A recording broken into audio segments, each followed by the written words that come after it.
এখন তাও আমরা একটু হলেও স্বস্তির নিঃশ্বাস নিতে পারতেছি। আমাদের বাংলাদেশে এত বড় একটা ঘটনা ঘটে গেছে, এখন সব নেতারা ভাবতেছে পাবলিক বুঝা গেছে আমরা নেতারা যে কত বড় খাঙ্কির পোলা। আর এখন আমি বাড়ি থেকে বেরোলে দেখি সবাই ভাইরাল হওয়ার পিছনে লাগতেছে। এদিকে আমি চাকরি বাকরির জন্য মরতেছি, না পাইতেছি আমি কোনো চাকরি বাকরি। আহারে বেচারা, না হইতে পারলাম ইউটিউবার। আসল ঘটনা শর্টকাটে কইয়া বিদায় হন।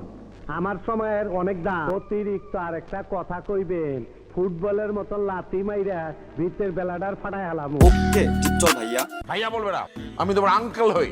ওকে ডিপজল আঙ্কেল। আজ প্রথমবার কইছস, তাই মাফ করে দিলাম।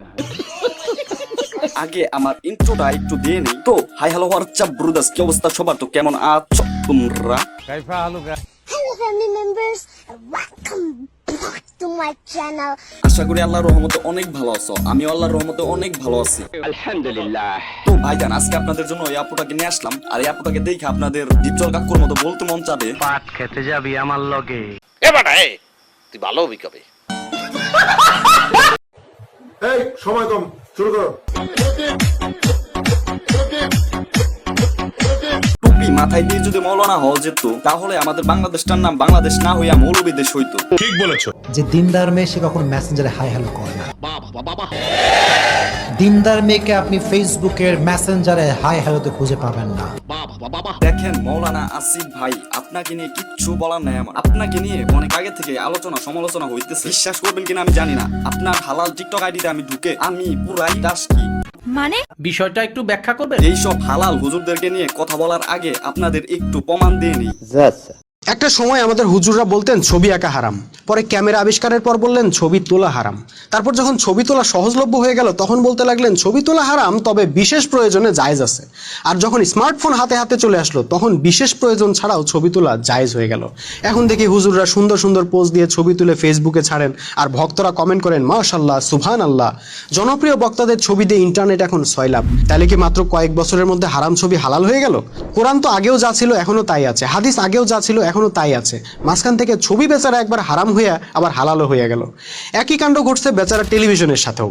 টেলিভিশনকে হারাম করার জন্য হুজুরদের ফতোয়ার কোনো শেষ ছিল না। গ্রামেগঞ্জে কত টেলিভিশন যে ওনারা ভাঙছেন তার হিসাব নাই, অথচ এখন স্মার্টফোন আর ইন্টারনেট ছাড়া হুজুরদের চলেই না। আমাদের হুজুররা যে আল্লাহর হুকুম মোতাবেক ফতোয়া দেয় না, নিজেদের খেয়াল খুশি মোতাবেক ফতোয়া দেয়, তার প্রমাণ তারা নিজেরাই দিতেছে।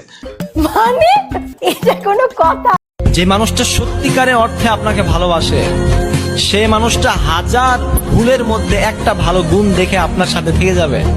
আর যে মানুষটা আপনাকে ভালোবাসে না, হাজারটা ভালো গুণের মধ্যে আপনার একটা খারাপ গুণ দেখে আপনাকে থুয়ে চলে যাবে। এইসব বাল সালমার্কা ভিডিও দেখে ক্লাস 1 টু প্লাবানো চুমাচাটি করতেছে। এখন হয়তো আমার কথা কেউ বিশ্বাস করবেন না, আপনাদের দেখানোর জন্য।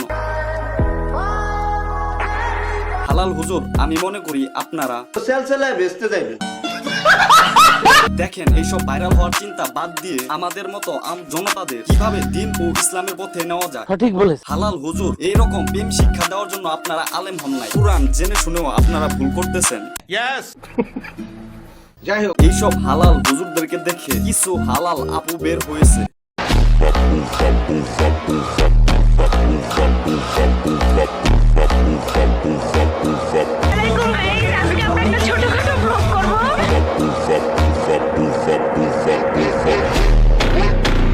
আহারে, তারা বোরখা হিজাব পরে এসে এরকম প্রস্তাব দেয়। আমাদের বাংলাদেশি ছেলেদের কাছে জানতে চাই, কার কার ইচ্ছে আছে পদ্মাশীল মেয়েদেরকে বিয়ে করার? মুশারফ কাকু তার এই প্রস্তাব শুনে আমার তাকে মনে ধরেছে। আমাদের গ্রামে একটা বাক্য রয়েছে, টুপির নিচেই শয়তান থাকে। এটা হলো সবাই মানি, এটা হলো সবাই। তার জন্য এখন মনে করি বোরকা হিজাবের নিচে বড় বড় শয়তান। তো ভাইজান, আজকের ভিডিওটা এই পর্যন্তই, কারণ আমার চাকরি খুঁজে যাইতে হবে।